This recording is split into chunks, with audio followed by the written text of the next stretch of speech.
Hello friends, आपल्या सर्वांची आवडती मालिका तू ही रे माझा मितवा या मालिकेच्या आजच्या शनिवार 21 फेब्रुवारीच्या एपिसोडमध्ये एकानंतर एक जबरदस्त ट्विस्ट आले आहेत. आजच्या एपिसोडमध्ये राजेशने अंजलीची चांगली जिरवली आहे. फ्रेंड्स, आपण म्हणतो ना की चुकीच्या माणसावर विश्वास ठेवला की आपल्यालाच त्रास होतो आणि अंजलीचं तसंच होतं आहे. अंजलीचा या नालायक राजेशवर खूप विश्वास आहे आणि राजेश तिची चांगली जिरवतोय. या राजेशच्या जीवावर अंजलीने अर्णवचं घर सोडलं. अर्णवने अंजलीला मदत करण्याचा प्रयत्न केला. आपल्या अंधेरीच्या फ्लॅटची चावी दिली की तू त्या फ्लॅटवर जाऊन राहा, तो फ्लॅट मी तुझ्या नावावर करतो. पण अंजलीने काहीच ऐकलं नाही. माझा नवरा माझं सगळं काही करेल, मला तुझी गरज नाहीये असं तिने ठणकावून सांगितलं. आणि मग या नवऱ्याने तर काहीच केलं नाही.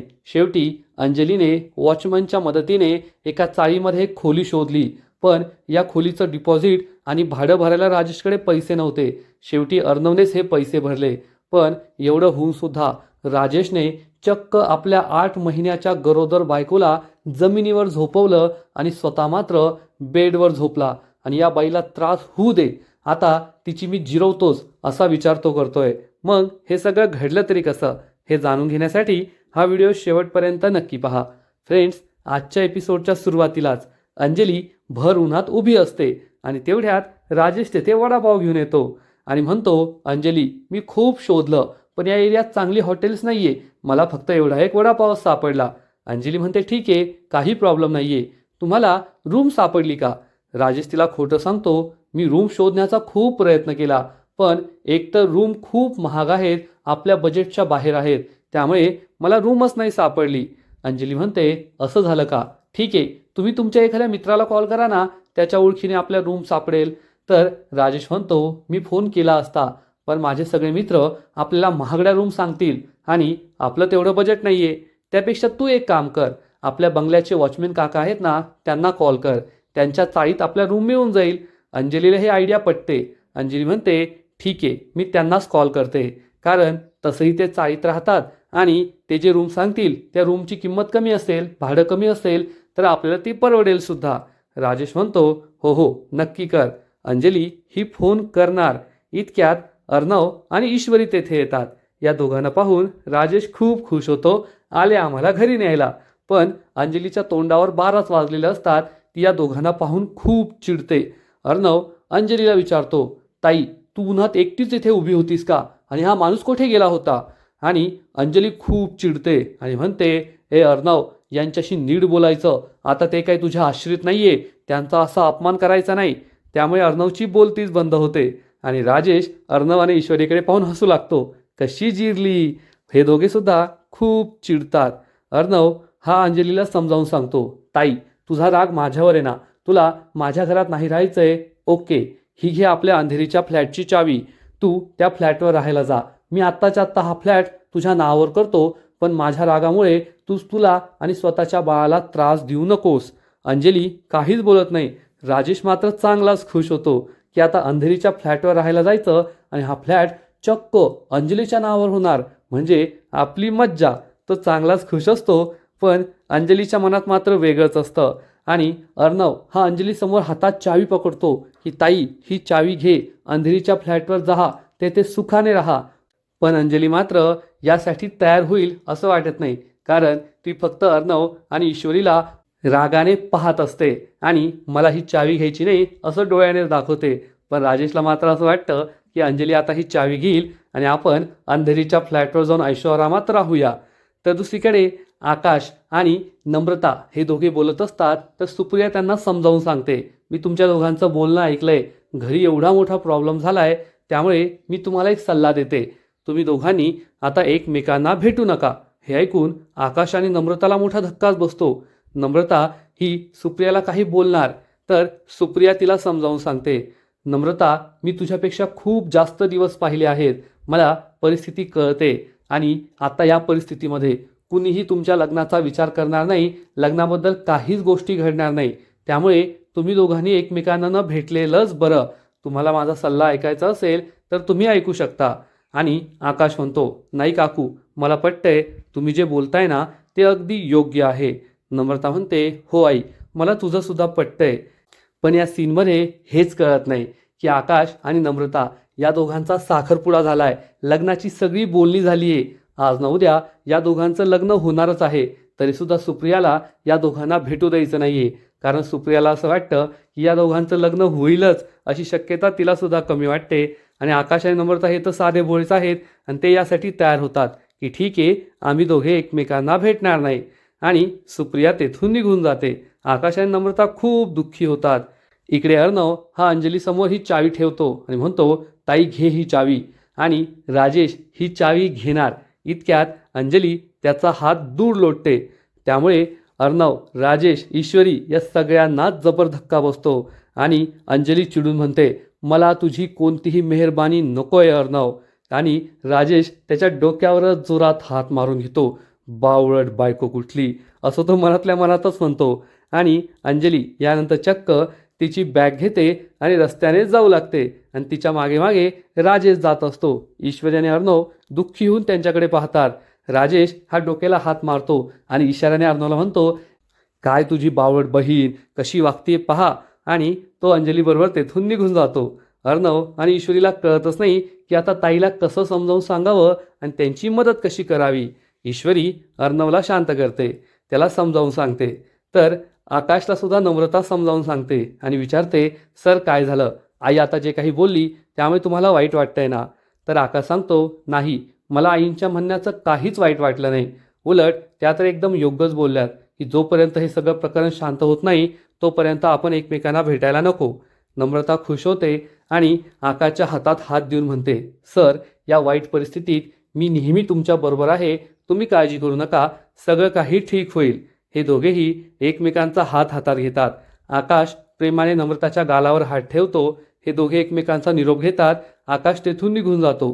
पण नम्रताला खूप वाईट वाटतं की आता आकाशला तिला भेटता येणार नाही.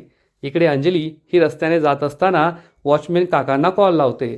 म्हणजे आजपर्यंत आपण अर्णवच्या बंगल्याबाहेर कधीही वॉचमॅन पाहिला नाहीये. अर्णवच्या बंगल्यात कधीही कुणी घुसतं, चोर येतात, दरोडेखोर येतात. नंतर हा राजेश ईश्वरीच्या मागे धावत पळत असतो, तिच्यावर जबरदस्ती करत असतो. तरीसुद्धा आजपर्यंत आपण वॉचमॅन पाहिला नाहीये. पण अचानक हा वॉचमॅन उगवलाय. अंजली या वॉचमॅनला कॉल करते आणि विचारते, वॉचमॅन काका, मी अंजली बोलतीये, मला तुमची एक मदत हवी आहे. वॉचमॅन म्हणतो, हो बोला ना ताई, काय मदत हवी आहे. अंजली त्याला सांगते, मी घर सोडलंय, मला ना एक रूम हवी आहे. तुमच्या ओळखीत, तुमच्या चाळीत एखादी रूम असेल तर त्याबद्दल मला सांगता का. हे ऐकून वॉचमॅनला मोठा धक्काच बसतो आणि तो म्हणतो, ताई तुम्ही काय बोलताय, तुम्ही एवढ्या मोठ्या बंगल्यात राहणाऱ्या, एवढ्या श्रीमंत, आणि तुम्ही आमच्या छोट्याशा चाळीत राहणार. तेथील खोल्या खूप छोट्या छोट्या असतात, तुम्हाला तेथे राहायला नाही जमायचं. तर अंजली सांगते, नाही काका, आमचं बजेट जास्त नाही आहे, आम्ही तुमच्या चाळीतच राहू शकतो. तुम्ही नका काळजी करू, आम्ही तेथे ॲडजस्ट करू. तुम्ही आम्हाला फक्त एखादी रूम भेटेल का ते सांगा. वॉचमॅन म्हणतो, ठीक आहे ताई, मी तुम्हाला पत्ता पाठवतो, तुम्ही त्या ठिकाणी पोहोचा. आत्ता माझी ड्युटी संपेल, मी सुद्धा थोड्या वेळात तेथे पोहोचतोय. आणि तो फोन कट करतो. अंजली खूप खुश होते आणि राजेशला सांगते, काकांनी सांगितलंय ते एक पत्ता पाठवणार आहेत, तेथे आपल्याला जायचंय. राजेश म्हणतो, बरं झालं, कमीत कमी त्या वॉचमॅन काकांच्या ओळखीमुळे आपला रूम तरी मिळाली. आणि लगेचच हे दोघे एक रिक्षा थांबवतात, रिक्षामध्ये बसतात आणि या चाळीकडे जायला निघतात. पण आता रिक्षाचं भाडं तरी हे दोघे कसं देणार हाच मोठा प्रश्न आहे, कारण राजेश तर ठणठण गोपाळाच आहे. अर्णव आणि ईश्वरी हे दोघे सुद्धा त्याच ठिकाणी उभे असतात. अर्णव खूप दुःखी असतो. अर्णव हा ईश्वरीला सांगतो, जरी आज ताई माझ्याबरोबर राहत नसली, ती कुठेही राहिली ना तरी मी तिला सगळी मदत करेल, तिला काहीच त्रास होऊ देणार नाही. अर्णवला अंजलीची खूप काळजी वाटत असते. ईश्वरी अर्णवला समजावून सांगते, अर्णव सर, माझा तुमच्यावर पूर्ण विश्वास आहे, तुम्ही अंजली ताईला काहीच त्रास होऊ देणार नाही आणि मी आहे ना तुमच्याबरोबर. आपण दोघे एक टीम आहोत, आपण दोघे मिळून त्या राजेशच्या तावडीतून अंजली ताईला सोडूया. आणि जोपर्यंत अंजली ताईचं बाळ या जगात येत नाही तोपर्यंत आपण त्यांना कसलाही त्रास होऊ देणार नाही. एक टीम आहे आपली, असं म्हणून ती अर्णवसमोर हात पुढे करते. अर्णव ईश्वरीकडे एकटक पाहतच राहतो. ईश्वरी त्याला नजरेने समजावते, सर आपण दोघे एक टीम आहोत. अर्णव ईश्वरीच्या हातात हात देतो. हे दोघे एकमेकांचा हात घट्ट पकडतात आणि काही झालं तरी आपण अंजलीताईची साथ द्यायची, त्यांना काहीच त्रास होऊ द्यायचा नाही, असं हे दोघेही ठरवतात. फ्रेंड्स, खरंच हा सीन खूप भारी आहे. अर्णव आणि ईश्वरीची ही जोडी तुम्हाला सुद्धा खूप आवडेल यात शंका नाही. थोड्या वेळाने राजेश आणि अंजली या वॉचमॅन काकांच्या चाळीत पोहोचतात आणि वॉचमॅन काकासुद्धा रूम मालकाला घेऊन आलेले असतात. हा रूम मालक सांगतो, साहेब माझी रूम या चाळीतली सगळ्यात भारी रूम आहे. मी आत्ताच काम करून घेतलंय, तुम्हाला कसलाच त्रास होणार नाही. तर राजेश हा उद्धटपणे बोलतो, ते सगळं राहू द्या, आधी सांगा रूमचं भाडं डिपॉझिट किती आहे ते. तर हा रूम मालक सांगतो 60,000 रुपये डिपॉझिट आणि 12,000 रुपये दर महिन्याचं भाडं. हे ऐकून राजेश आणि अंजलीला जबर धक्काच बसतो. राजेश विचारतो, ओ काही काय बोलताय, तुम्हाला रेंट ॲक्ट माहिती आहे का, एवढं जास्त भाडं आणि डिपॉझिट तुम्ही नाही घेऊ शकत. तर हा रूम मालक सांगतो, अहो साहेब तुम्हाला मी सांगितलं ना, मी रूमचं आत्ताच काम करून घेतलं आहे आणि या चाळीतली सगळ्यात भारी रूम आहे माझी, एवढं भाडं आणि डिपॉझिट तर असणारच आहे. राजेश चिडून म्हणतो, तुम्ही मला काय फसवताय का, मी सुद्धा एक वकील आहे, तुम्ही मला असं गंडू नाही शकत, एवढं जास्त भाडं नसतंच, मी देणारसुद्धा नाही. त्यामुळे हा रूम मालकसुद्धा चिडतो आणि या वॉचमॅनला म्हणतो, काय रे कसली माणसं आणली थी, अशा माणसांना मला नाही रूम द्यायची. राजेश चिडून म्हणतो, ओ नीट बोलायचं माझ्याशी, मी सुद्धा एक वकील आहे, तुम्हाला कोर्टात ओढेल ना तेव्हा तुम्हाला कळेल, आयुष्यभर या रूममध्ये तुम्हाला भाडोत्री टाकता येणार नाही. त्यामुळे रूम मालक हा चांगलाच चिडतो. या दोघांमध्ये बाचाबाची सुरू होते. तर अंजली ही लगेचच त्या दोघांना समजावून सांगते, तुम्ही दोघे भांडू नका. आणि वॉचमॅनला म्हणते, वॉचमॅन काका आता तुम्हीच त्यांना सांगा ना थोडंसं भाडं कमी करायला, आणि एवढं भाडं आम्हाला परवडणार नाही आहे. तर वॉचमॅन म्हणतो, ताई तुम्ही प्लीज म्हणू नका, अशी विनंती करू नका, मी तुमचं मीठ खाल्लं आहे, मी सगळं काही नीट करतो, तुम्ही काळजी करू नका. राजेश म्हणतो, हो हो एवढं जास्त भाडं मी काय देऊ शकत नाही, आणि ते भाडं त्यांना कमी करावंच लागेल, डिपॉझिटसुद्धा खूप जास्त आहे. रूम मालक चिडतो. तर वॉचमॅन काका म्हणतो, साहेब तुम्ही थांबा, मी सगळं काही करतो. आणि तो या रूम मालकाला घेऊन तेथून निघून जातो. अंजली खूप टेन्शनमध्ये येते की आता एवढं भाडं आणि डिपॉझिट कसं भरायचं. तर राजेश मात्र चांगलाच खुश होतो आणि विचार करतो, बरं आहे बरं आहे, या अंजलीला एवढा त्रास व्हायलाच पाहिजे, तिची चांगली जिरली पाहिजे, माझ्या जीवावर रूम सोडते का. आणि आता या अंजलीला जेवढा त्रास होईल तो सगळा अर्णवला कळत राहील, कारण शेवटी हा वॉचमॅन काका क्षणाक्षणाची माहिती अर्णवला देत राहील. आणि लाडक्या बहिणीला त्रास झाल्यावर अर्णवला काही सहन होणार नाही, लवकरच ते येथे येतील आणि आम्हाला आमच्या मोठ्या बंगल्यात घेऊन जातील. एक चिंटुकल्या मी येतोय बरं का लवकर, असा विचार करून राजेश खूप खुश होतो. तो अंजलीकडे वाकड्या नजरेने पाहतो, पण अंजलीने मात्र मनाशी ठाम ठरवलेलं असतं की ती आता अर्णवचा पुन्हा एकदा आश्रय घेणार नाहीये, त्याची मदत घेणार नाहीये. पण या राजेशच्या जीवावर जगणं अवघड आहे, एवढे पैसे आणायचे तरी कुठून, हा प्रश्न तिलाही पडतो. तिलाही खूप टेन्शन आलेलं असतं. पण राजेशला मात्र टेन्शन नसतं, कारण अंजलीला जेवढा जास्त त्रास होईल तेवढा जास्त मला फायदा होईल असा विचार तो करतो. आणि मग थोड्या वेळाने वॉचमॅन काका या रूम मालकाला घेऊन अर्णवच्या बंगल्यावर येतो. आणि अर्णव त्याला विचारतो, तुमची रूम तर ठीक आहे ना, तेथे ताईला काही त्रास तर होणार नाही ना. हा रूम मालक सांगतो, नाही साहेब त्यांना काही त्रास होणार नाही. अर्णव विचारतो, तुमच्या रूमचं डिपॉझिट आणि भाडं किती आहे. हा रूम मालक सांगतो, 50,000 डिपॉझिट आणि 10,000 दर महिन्याचं भाडं. वॉचमॅन काका सांगतात, हो मी त्यांना थोडं कमी करायला सांगितलं आहे भाडं आणि डिपॉझिट. अर्णव लगेचच शिर्केला कॉल करतो आणि म्हणतो, मी तुम्हाला आता एक अकाउंट नंबर पाठवतोय, त्यावर पैसे पाठवायचे आहेत. आणि तो या रूम मालकाला विचारतो की भाडं आणि डिपॉझिट किती म्हणालात. रूम मालक सांगतो, 50,000 डिपॉझिट आणि 10,000 दर महिन्याचं भाडं. अर्णव शिर्केला सांगतो, आत्ताच्या आता या अकाउंट नंबरवर 2,00,000 रुपये पाठवून दे. आणि तो फोन कट करतो. रूम मालक विचारतो, साहेब एवढे पैसे कशाला. अर्णव म्हणतो, माझी ताई जितके दिवस तुमच्या खोलीत राहील तिला कधीही पैसे मागायचे नाही, तिला कधीच काही त्रास द्यायचा नाही. रूम मालक म्हणतो, ठीक आहे साहेब, त्यांना मी कधीच काही पैशाबद्दल बोलणार नाही. ईश्वरी या रूम मालकाला विचारते, पण आमच्या ताईला तुमच्या रूममध्ये काही त्रास तर होणार नाही ना. रूम मालक सांगतो, नाही त्यांना काहीच त्रास होणार नाही, माझी रूम ही चाळीतली सगळ्यात चांगली रूम आहे, मी आत्ताच काम करून घेतलंय, तुम्ही काळजी करू नका. इकडे राजेश आणि अंजली हे दोघे चाळीतच उभे असतात. अंजली ही राजेशला विचारते, आपण रूमचं डिपॉझिट आणि भाडं देऊ शकतो ना, तुमच्याकडे पैसे आहेत ना. तर राजेश हा अंजलीला सांगतो, अंजली मी तुझ्याशी खोटं नाही बोलणार, मी ना आपल्या सगळ्यांच्या भविष्यासाठी थोडेसे पैसे शेअर मार्केटमध्ये लावले होते, पण मागच्या आठवड्यात शेअर मार्केट क्रॅश झालं आणि माझं खूप मोठं नुकसान झालं, आता माझ्याकडे जास्त पैसे नाही आहे. हे ऐकून अंजलीला खूप वाईट वाटतं. अंजली म्हणते, तुम्ही नका टेन्शन घेऊ, सगळं काही ठीक होईल आणि गरज पडली ना तर आपण काहीतरी करूया ना. अंजली ही टेन्शनमध्ये असते, फक्त राजेशला वाईट वाटू नये म्हणून ती असं बोलते.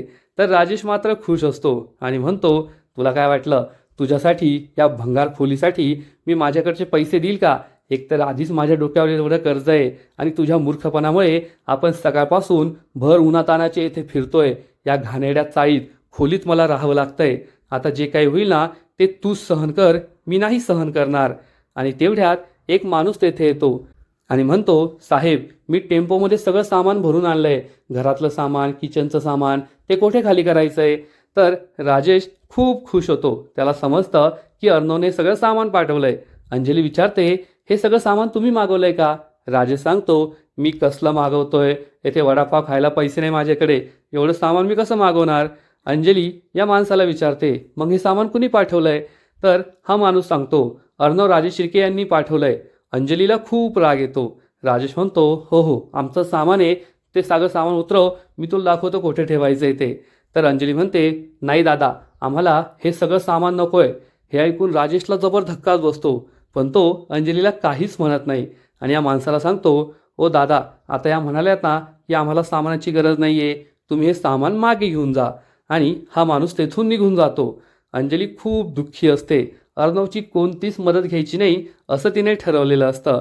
त्यामुळे राजेशला खूप राग येतो. राजेश विचार करतो, मूर्ख कुठली, तो अर्णव इतकी मदत करतोय तर मदत घ्यायची ना. आता काय माझ्या जीवावर मी सगळं सामान घरात आणायचं का? जहा अशीच उपाशी मर, मला काही घेणं देणं नाहीये असा विचार राजेश करतो. अंजली ही कशीबशी खाली बसते आणि स्वतःचेच पाय चिपू लागते. तिचे पाय दुखत असतात. राजेश हे पाहतो आणि विचार करतो, बरे बरे तुला आहे ना असाच त्रास व्हायला पाहिजे. तुझ्यामुळे मला इतका त्रास झालाय, मग तुला थोडासा त्रास झाला तर चालेल, कर सहन, असा विचार तो मनात करत असतो. फ्रेंड्स, एकूणच हा सीन खूप भारी आहे. जेव्हापासून अंजली आणि राजेश यांनी घर सोडलंय, राजेशचा जो जळफाट होतोय, त्याला जो त्रास होतोय ना, तो पाहायला मजा येते एवढं मात्र नक्की. आणि मग तेवढ्यात वॉचमॅन काका आणि रूम मालक तेथे येतात आणि राजेशला सांगतात, साहेब सगळी व्यवस्था झाली आहे, ही घ्या रूमची चावी, तुम्ही रूममध्ये राहू शकतात. राजेशला समजतं की सगळं काही अर्णवने मॅनेज केलंय, त्यामुळे तो चांगलाच खुश होतो. हा रूम मालक सांगतो, मी ना तुम्हाला अंथऱ्या पांघराचे कपडे आणून देतो, ही रूमची चावी घ्या आणि मला थोडा वेळ द्या, मला रूम साफ करून घ्यायची आहे. सगळं खूप घाई गडबडी झालं ना, त्यामुळे रूम साफ करायला वेळच नाही मिळाला. राजेश म्हणतो, नाही नाही रूम साफ करायची काही गरज नाही आहे, तुम्ही फक्त चावी द्या, आम्ही रूम साफ करून घेऊ. तर हा मालक म्हणतो, असं कसं साहेब, तुम्ही एवढी मोठी माणसं आहात, तुम्हाला ते कसं जमणार? तर हा राजेश सांगतो, नाही हो तुम्ही फक्त चावी द्या, बाकीची काळजी करू नका. हा रूम मालक चावी देतो आणि तेथून निघून जातो. राजेश खूप खुश होतो.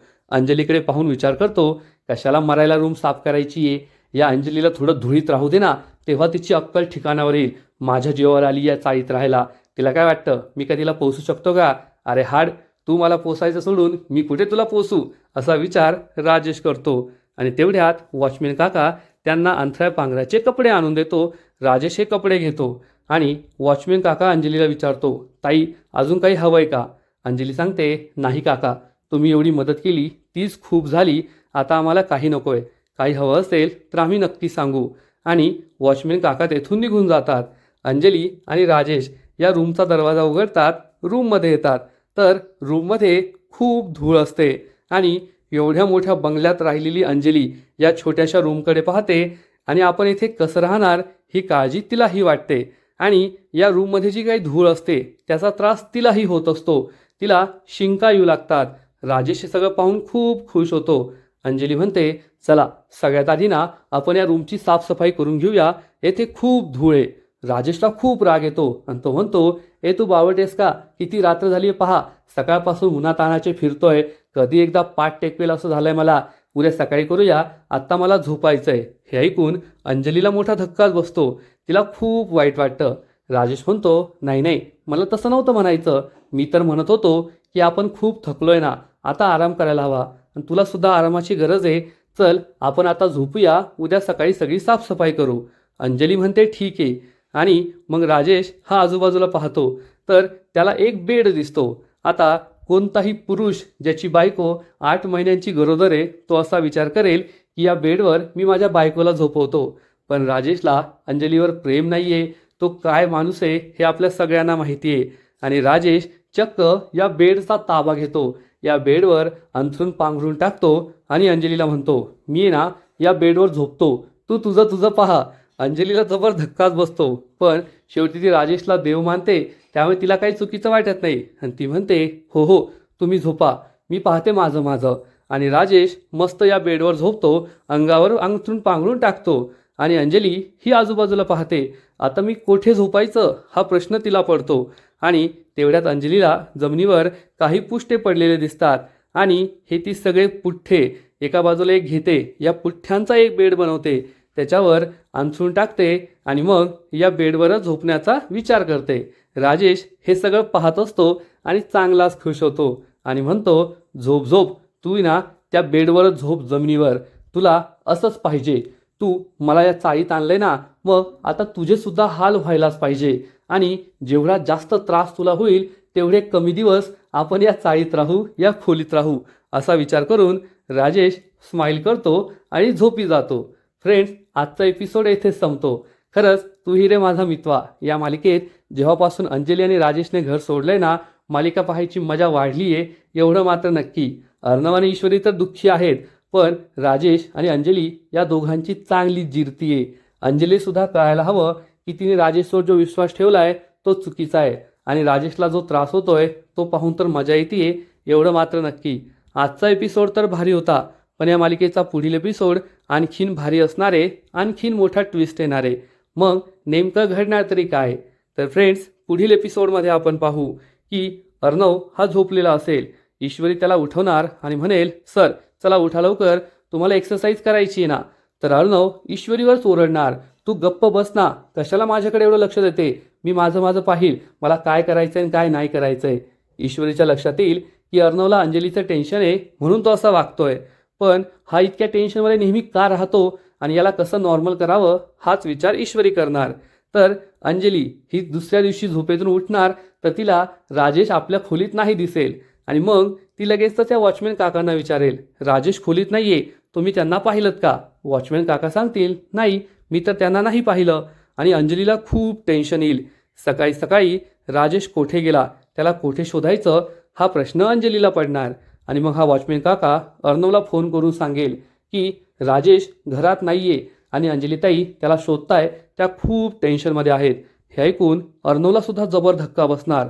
अर्णव विचारेल, तुम्ही त्याला कोठे बाहेर जाताना पाहिलं का? वॉचमॅन काका सांगतील, नाही मी तर त्यांना बाहेर जाताना नाही पाहिलं. त्यामुळे अर्णव आणि ईश्वरीला सुद्धा टेन्शन येणार. मग हा राजेश नेमका गेलाय तरी कोठे? राजेश हा जाणून बुजून अंजलीला सोडून गेलाय का? आणि आता अंजलीची काळजी घेण्यासाठी या चाळीत, या खोलीत कुणीच नाहीये. मग आता ईश्वरी आणि अर्णव हे सुद्धा या चाळीतल्या खोलीत जाणार का? ते अंजलीची काळजी घेतील का? हे सगळं पाहणं खूप इंटरेस्टिंग असणार आहे. तर फ्रेंड्स, तुम्हाला सुद्धा तू ही रे माझा मितवा ही मालिका आवडते ना? नक्कीच कमेंट करून सांगा.